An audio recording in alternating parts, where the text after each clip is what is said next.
100% effective method of contraception ہے اگر ٹھیک طریقے سے کیا جائے. اگر وازیکٹمی جو ہے صحیح سے ہوئی ہو تو یہ 100% افیکٹو ہے, نو فیلئر.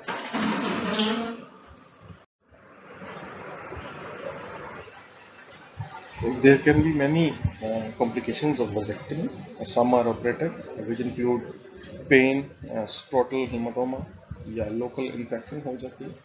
یہ آپریشن کی وجہ سے ہوتی ہے. Even though it is done under local anesthesia یہ ہو سکتا ہے. پھر ایک اور complication ہے sperm granules کی. This is common. ہوتا کیا ہے جیسے ہم نے پہلے بات کی کہ production of sperms is not affected after vasectomy. تو accumulation of sperm جو ہے پھر after vasectomy can cause pain and swelling. Hard masses of 7 millimeters in size can appear 10 to 14 days after procedure. وہ ان کو sperm granules بولتے ہیں. So ان کی وجہ سے یہ بھی ہو جاتا ہے sometimes کہ recanalization can occur. جب اتنے زیادہ sperms ادھر اکٹھے ہو جاتے ہیں اور granules بن جاتے ہیں تو آپ نے جو vas deferens کو کٹ کر کے اس کو fold on to itself کر کے سوچر کیا تھا تو وہ دونوں اینڈس کے بیچ میں ریکنلائزیشن ہو جاتی ہے اور وازیکٹمی کا فیلئر ہو سکتا ہے. اسپونٹینیس ریکنلائزیشن جو ہے یہ یوزلی 0 to 6% کیسز میں ہوتی ہے اور اس کو ضروری ہوتا ہے کہ آپ ایکسپلین کریں اس سبجیکٹ کو جس کی آپ نے وازیکٹمی کرنی ہے یا کرنا چاہ رہے ہیں تاکہ ان کیس وہ وازیکٹمی کے بعد آ جائے آپ کے پاس کہ جی آپ نے آپریشن کیا تھا اور یہ پھر سے پریگننسی ہو گئی ہے تو آپ کی غفلت کی وجہ سے یہ ہو گیا ہے تو اس کو یہ پہلے سے ایکسپلین کر دینا اور اس سے کنسنٹ لے لینا ریٹرن ضروری ہوتا ہے. پھر آٹو امیون رسپانس ہو سکتا ہے. It is another complication of vasectomy. اس میں antibodies against the sperms بن جاتی ہیں ان دا بلڈ اور 54% تک اس کا انسیڈنس ہے آفٹر وازیکٹمی. پھر کچھ سائیکولوجیکل اس کی کمپلیکیشنس ہیں. وازیکٹمی کی ڈکریزڈ ویگر ہے, کچھ لوگوں میں امپوٹنس بھی ہو جاتی ہے, ہیڈ ایک ہوتا ہے, فٹیگ ہوتی ہے. تو دیز آر کمپلیکیشنز آف وازیکٹمی. پھر ٹرمینل میتھڈس میں اسٹیرلائزیشن میں فیمیل اسٹیرلائزیشن جو ہوتی ہے اس کو ٹیوبل لائگیشن بولتے ہیں. یہ لیپروسکوپی کے لیے بھی ہو سکتی ہے یا اس کے لیے لیپروٹمی بھی کی جا سکتی ہے یا کلپوٹمی بھی کی جا سکتی ہے. اس میں کیا ہوتا ہے کہ آپ فلوپین ٹیوبس کو لائگیٹ کر دیتے ہیں کلیمپس لگانے کے بعد. اس کی کمپلیکیشنز میں انفیکشن ہے, ہیماٹوما ہے, انیستھیزیا کی کمپلیکیشنز ہو سکتی ہیں, ہیمریج ہو سکتا ہے. تو دس از ٹیوبل لائگیشن جو کہ فیمیل اسٹیرلائزیشن ہے اور ایک ٹرمینل میتھڈ ہے کنٹراسیپشن کا. تو کاؤنسلنگ اینڈ کنونسنگ ٹیکنیک جو یوز کی جاتی ہے at the clinics by the physician یا جو بھی فیملی پلاننگ سینٹر پہ اسٹاف ہوتا ہے وہ کاؤنسلنگ پروسیس جو ہوتا ہے اس کو گیدر اپروچ بھی بولتے ہیں. ایک اپروچ ہے وچ از یوزڈ فار کاؤنسلنگ جس کو شارٹ میں ایکرونیم بنا کے گیدر اپروچ کہہ دیا گیا ہے. تو گیدر جو ہے اس میں جی سے گریٹ ہے, آپ گریٹ کرتے ہیں جو بھی کلائنٹ آپ کے پاس آتا ہے اسے سلام دعا کرتے ہیں, حال چال پوچھتے ہیں. اے فار آسک ہے, آپ اس سے پوچھتے ہیں وہ کس لیے آیا ہے, کیا اس کی نیڈس ہیں اور کس قسم کی کنٹراسیپشن کی اس کی نیڈس ہیں, کیا وہ اسپیسنگ چاہتے ہیں, کیا وہ پرماننٹ چاہتے ہیں کنٹراسیپشن. آپ پھر اس کو سیکنڈ یا تھرڈ اس کے اوپر ٹی سے ٹیل آپ اس کو بتاتے ہیں اس کے پاس کیا آپشنز اویلیبل ہیں فار ہر نیڈس. اگر اس کی نیڈس ہیں سے اس کے 2 بچے ہیں اور وہ فی الحال اسپیسنگ چاہتے ہیں بیفور دا نیکسٹ پریگنینسی تو یہ اس نے آپ کو بتایا ہے, آپ نے اسے آسک کیا ہے تو اس نے اپنی نیڈس بتائی ہیں. Now you will tell her about the options available to her کہ آپ یہ کر سکتے ہیں, یہ میتھڈز ہیں, آپ آئی یو سی ڈی یوز کر سکتے ہیں یا آپ اورل پل یوز کر سکتے ہیں. You tell her about all the stuff available. اس کے بعد ایج سے ہیلپ ہے, آپ اس کو ہیلپ کرتے ہیں in choosing the most suitable method. آپ نے اس کو آپشنس رکھتی ہیں, obviously she won't be knowing all the things, everything about all those methods. تو آپ اس کو ہیلپ کرتے ہیں by explaining the advantages and disadvantages, the ease of use of everything. And then E سے explain کرتے ہیں کہ یہ کس طرح سے ہوگا, جو بھی میتھڈ ہے، ہیلپ کے بعد آپ نے جو بھی میتھڈ چوز کیا ایکسپلین کرتے ہیں. فار ایگزامپل اگر آئی یو سی ڈی آپ نے چوز کیا تو آپ اس کو بتاتے ہیں کہ یہ کب پلیس کی جائے گی، کیا پروسیجر ہوئے گا، کیا چیزیں اس میں دیکھنے کی ہوئیں گی، اس کے لیے فالو اپ کیا ہوگا، اس کو خود سے دیکھنے کے لیے کون سی چیزیں ہوں گی. اینڈ لاسٹلی آور سے ریٹرن ہے، آپ اس کو فالو اپ کے بارے میں بتاتے ہیں کہ آپ نے کتنے دنوں کے بعد آنا ہے اور کیا چیزیں جو ہیں وہ ان کا خیال رکھنا ہے. That is return. So this is گیدر approach for counselling in family planning. You must remember گیدر approach اکثر پوچھا جاتا ہے وائوا میں بھی اور میں سے بھی. پھر ایک ایس اے ایچ آر سہر اپروچ بھی ہے کاؤنسلنگ کے لیے، فیملی پلاننگ کے لیے. اس میں ایس فار سیلوٹیشن ہے، اے فار اسیس ہے، assess the needs of that particular person, H for help ہے، آپ اس کو ہیلپ کرتے ہیں، آپ کو ری Ishwar.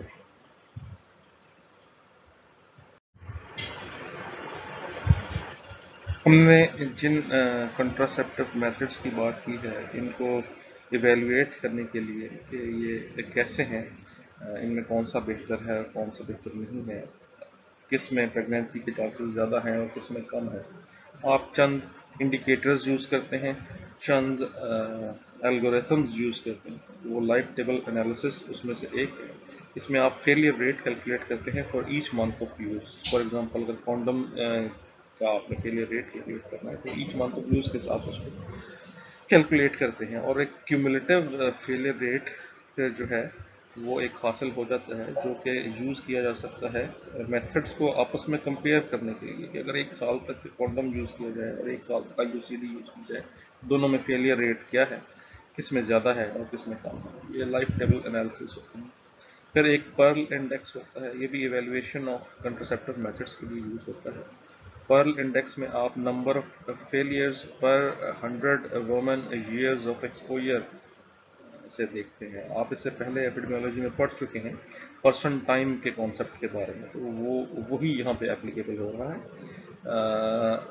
100 women years of exposure میں آپ نمبر آف فیلئرس لکھتے ہیں تو فیلئر ریٹ پر 100 ویمن ایئرس ہوگا total accidental پریگنینسیز divided by total months of exposure multiplied by 1200. This will be your Pearl index.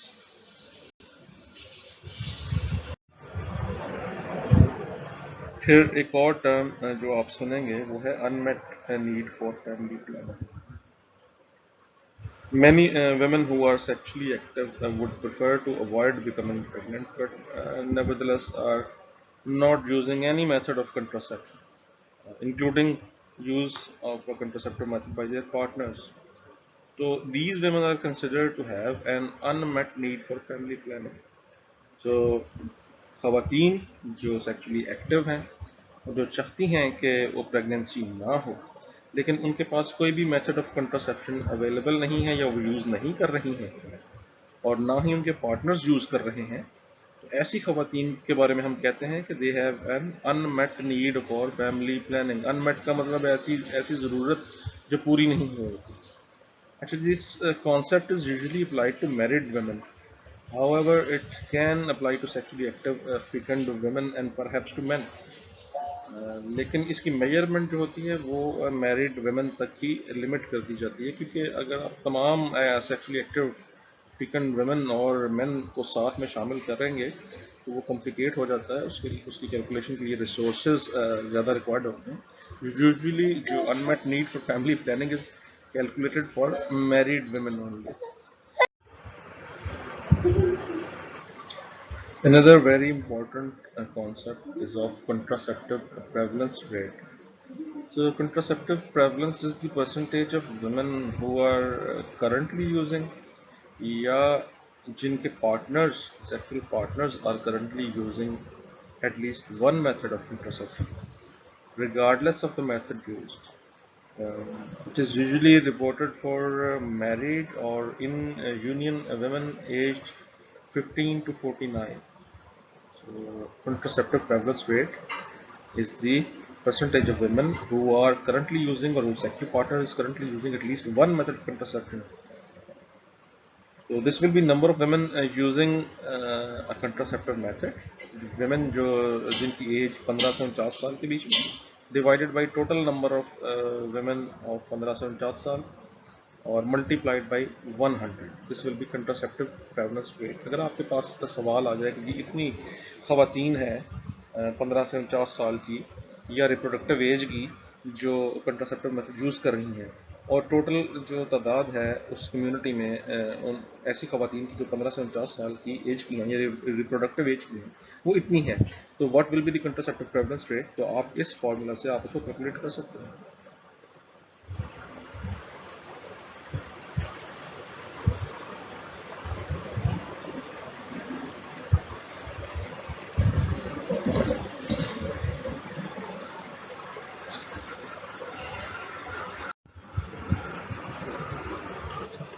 پھر ایک اور ہوتا ہے کپل پروٹیکشن ریٹ. یہ ایک انڈیکیٹر ہے پریولنس آف کنٹراسیپٹیو پریکٹس کا ان دا کمیونٹی، اور اس کو ڈیفائن کیا جاتا ہے as the percent of eligible couples effectively protected against childbirth by one or the other approved methods of family planning. جو کہ کوئی بھی ہو سکتا ہے، اسٹیرلائزیشن ہو، آئی یو ڈی ہو، کونڈم ہو یا پلز ہو. تو وہ پرسنٹیج ایلیجیبل کپلس کی، اور آپ جانتے ہیں ایلیجیبل کپلس کیا ہوتے ہیں، جو افیکٹولی پروٹیکٹڈ ہیں، فیلئر نہیں ہے against child birth by one اور the other proved methods of family planning. So this will be your couple protection rate. These here are the salient features of Pakistan's policy on family planning. Although اتنے important نہیں ہیں آپ کے exam point of view سے, but you must know some of these points.